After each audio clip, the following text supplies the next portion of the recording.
Yo, what is up guys? Delboy here, aka Blue Collar Sports TV. Hopefully you guys are doing well. If you're new here, smash that like, hit subscribe, all of that good stuff.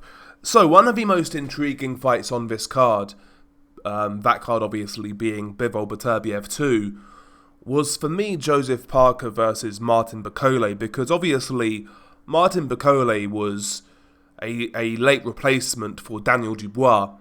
In fact, he took this fight on 2 days' notice, and apparently Bakole arrived in Saudi Arabia in the very early hours of the morning of the day of the fight. I think he arrived in Saudi Arabia at 2 a.m. on Saturday, which is crazy. Long-haul flights, etc., connecting flights, etc. Did a lot to be there.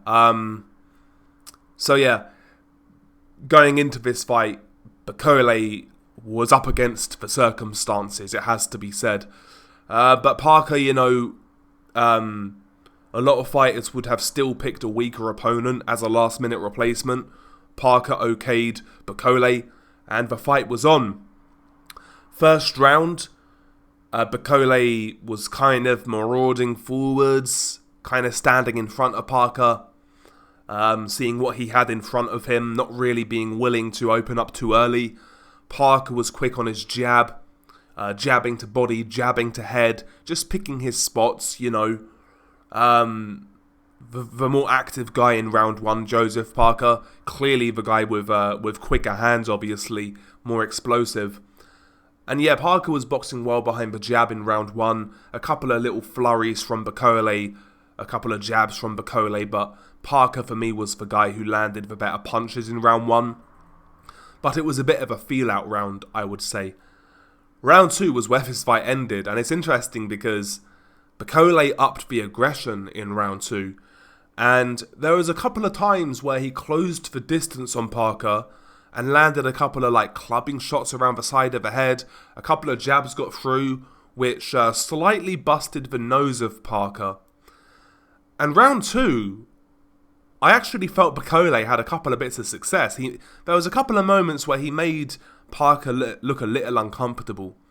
And yeah, it looked like in round two, Bakole was upping the pace, upping the aggression. But Parker, had a couple of little bad moments, but he regained composure. And Bakole come in hands down. And Parker timed him coming in with an overhand right. Bakole tried to dip his way out of the shot, but the overhand right basically landed on the top of Bakole's skull. And it was a delayed reaction. Like a split second, Bakole looked okay. Then all of a sudden his legs just went. He short-circuited and he got dropped. He dropped to the ground.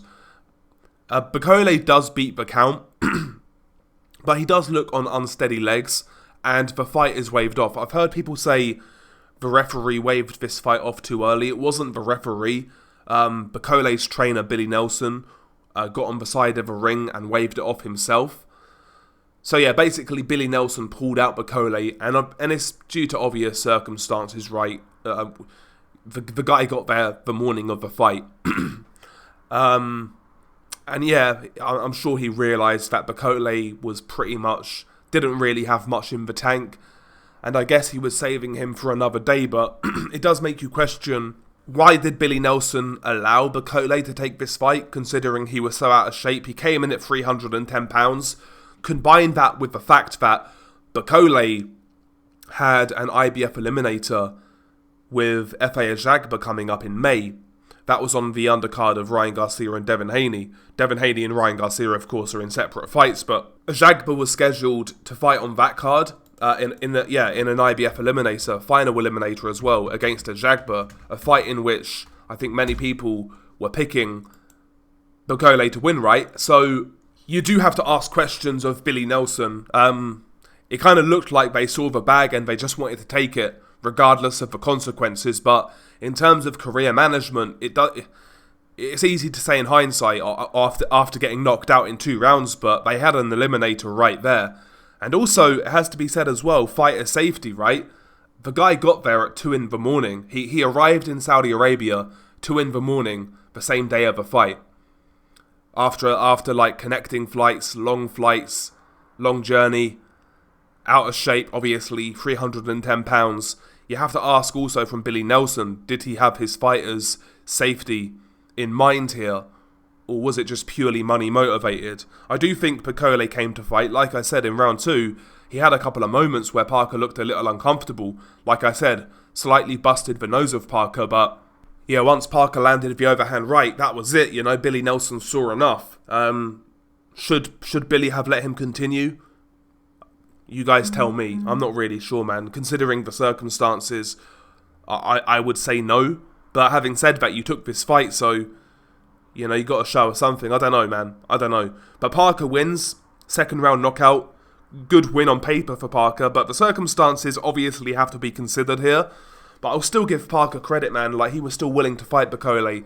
Like, fighting Bakole before this fight, you know, before this fight happened, if you were to say fighting Bakole on short notice, a lot of people would say that's suicide, that's super risky. So Parker still took the fight. And he got the win with a very good stoppage. Really, really picturesque overhand right.